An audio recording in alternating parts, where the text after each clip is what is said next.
This is Dark Macek with Brutally Delicious, coming at you with a review of The Silent Rage's brand new album, Nuances of Life. So, completely unfamiliar with this band as I usually am, I decide to go in cold. And my first thought upon hearing some of this is, it's really great traditional metal. Parts of it seemed a little powery in that we have some fairly high-pitched vocals coming up at points, but I didn't detect any fantasy themes. And the general aesthetic was more traditional. It was down-tuned more than most power metal is, but I sort of thought of it as like 70% traditional, really heavy metal meets 30% power metal. The end result sounds something like Rob Halford's solo projects, both Fight and Halford, with some primal fear thrown in. And I gotta say, it kicks ass. I'm mad at myself that I didn't know this band before. The production is top-notch. It sounds very crisp, but also very big. And it's often hard to strike that balance. This sounds every bit as big and boomy as Sad But True, but it doesn't at all sound muddy when they start going for fast riffs, and that's a wonderful achievement. Time to get into some songs. The opener, Serpent Lord. This is an immediate highlight. Like, I was already thinking to myself, this is going to be a great album just from track one. I'm reminded of Into the Pit by Fight, which was Halford's 90s band that had Russ Parrish, aka Satchel from Steel Panther, along with Scott Travis.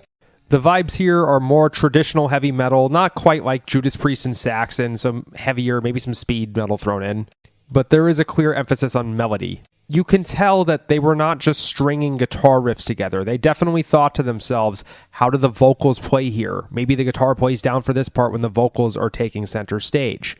The song Another Fallen Dreamland. This one is a little more powery, and this could have passed for like a more traditional power metal band like Hammerfall or Primal Fear. It's not going to pass for Rhapsody. The vocals really reminded me of Stu Block. It's that same kind of very melodic, vocal-focused heavy metal that just doesn't devolve into cheesiness or storming the U.S. Capitol. The feeling I got when I first heard those vocals and thought, gee, this sounds like Stu Block. If someone could bottle that, they would put Viagra out of business. Moving on, Ghost of a Wayward God. I love the ending in this song. They bring in the double bass drumming just for the outro. That's a classic heavy metal parlor trick. I think I've brought it up a couple times in my earlier reviews, but it really works here. And lastly, the song Black Monday. I want to know what this song is about because I'm not familiar with any kind of Black Monday in any mythos ever.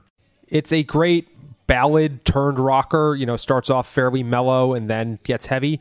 And as soon as it does get heavy, I just love the aesthetic there. I'm again reminded of the monstrously big production of something like Sad But True without devolving into cheesiness or trite songwriting. So come December of this year, I anticipate I will be including this album in my top however many of 2023. There's only one other album released this year that I'm confident will also be on that list. That's the new Twilight Force at the Heart of Wintervale. So to be in league with that for a power metal nerd like me is high praise. It's funny, a couple days before this, I was complaining to some friends that there's not a lot of like classic sounding bands. There are bands that try to sound classic, but they never actually do. This band, it's really hard to explain. I wouldn't call it derivative. I'm not going to call it throwback, but it's a great continuation of traditional heavy metal in the way that, like, It's Always Sunny in Philadelphia is a continuation of the style of sitcom that Seinfeld was, but is not ripping it off. They took it to a way more extreme thing. This is a rare case where I'm going to go ahead and disagree with the Metal Archives genre label. They labeled this band as, I think, melodic power metal. I heard this and I thought really great heavy metal, maybe with some power influences. I'm not gatekeeping with this. I'm just saying this band shouldn't be pigeonholed. I think they just produced a great metal album. Rock on, dudes. Ever wonder what a punch from Elton John feels like? Or how you'd cope with having turned down the chance to be in Nirvana?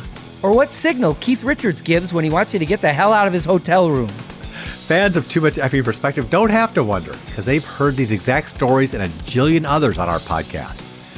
I'm Alex Hoffman, former tour manager for Radiohead. And I'm musician and comedy writer Alan Keller.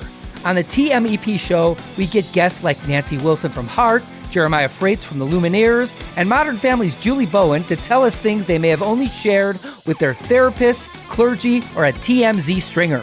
So join us on Too Much Effing Perspective. That's EFFING Perspective. The only podcast you crank up to 11.